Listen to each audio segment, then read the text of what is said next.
This COVID situation, this pandemic, right, changed everything, especially for the UX research community.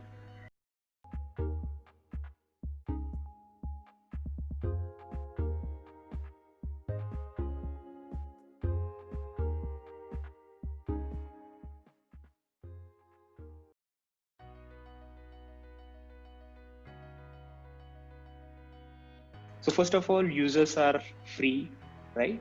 Of course, in free in terms of time. So earlier, if we consider our user base, Swiggy's user base, right? They are working professionals. Earlier, we used to get only weekends, right? Whenever we used to call for the recruiting, they used to tell us, "Can you just call us on weekends and all?" But right now, if we call them, they are free. They themselves say that there is no concept called weekdays and weekends right now.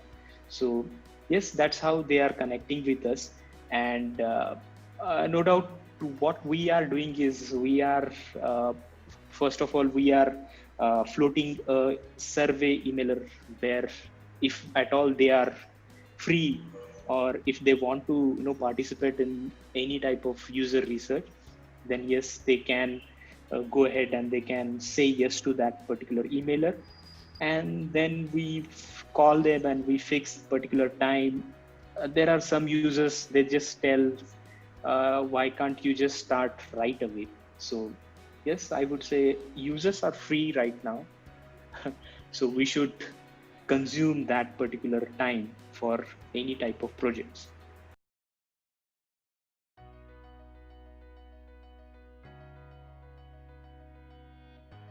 This COVID situation, this pandemic, right, changed everything, especially for the UX research community.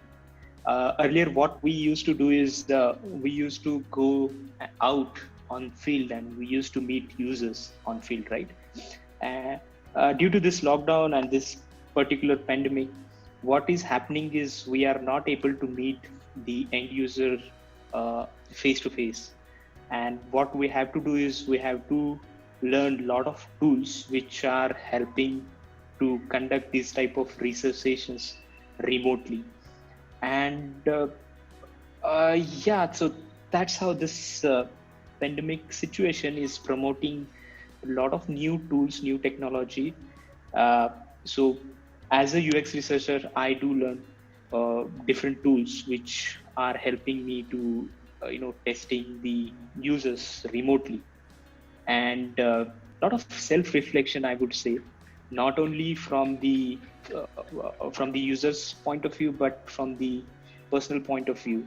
Earlier, when I was working on the remote testing, not during this pandemic but before, for example, if I'm sitting in Bangalore and I want to test some prototypes with the users who are sitting there in Gurgaon, what I used to do is I used to call them on the Hangout call or on the Zoom or on the Skype, and that's how we used to conduct the sessions. But right now, what is happening is uh, we have to learn a lot of new tools, right? Because only connecting through Hangouts or connecting through Skype or the all video callings are not helping to conduct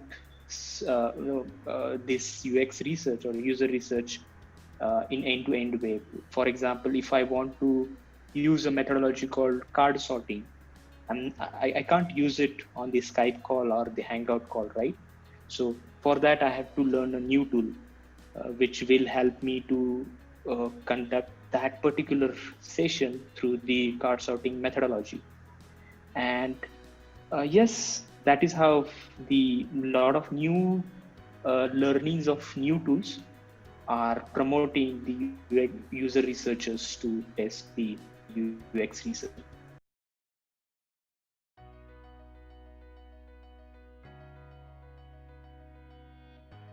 There are n number of tools available in market which can be used for the remote usability or the user research.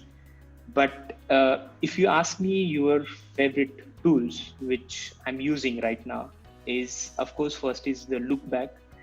So the look back tool is used for usability tests, and there are few other tools as well. For example, the user testing or the loop 11. So these three tools, look back, user testing, and the loop 11, can be used for usability tests. But when you come for the methodology called diary studies, if you are using this methodology, then Discord is a tool which can be used for diary studies. And to be honest, it is helping me on the delivery executive side projects, because earlier, before this pandemic, we started a project where we told delivery executives to write down their day-to-day activities on the diaries, and later we will collect those diaries and all. But due to this lockdown, we cannot go on field and collect those diaries, right? So I was in search of the tool which will help me to enable me this methodology can be taken care through the remote tool. So Discout is a tool which can be used for the diary studies, and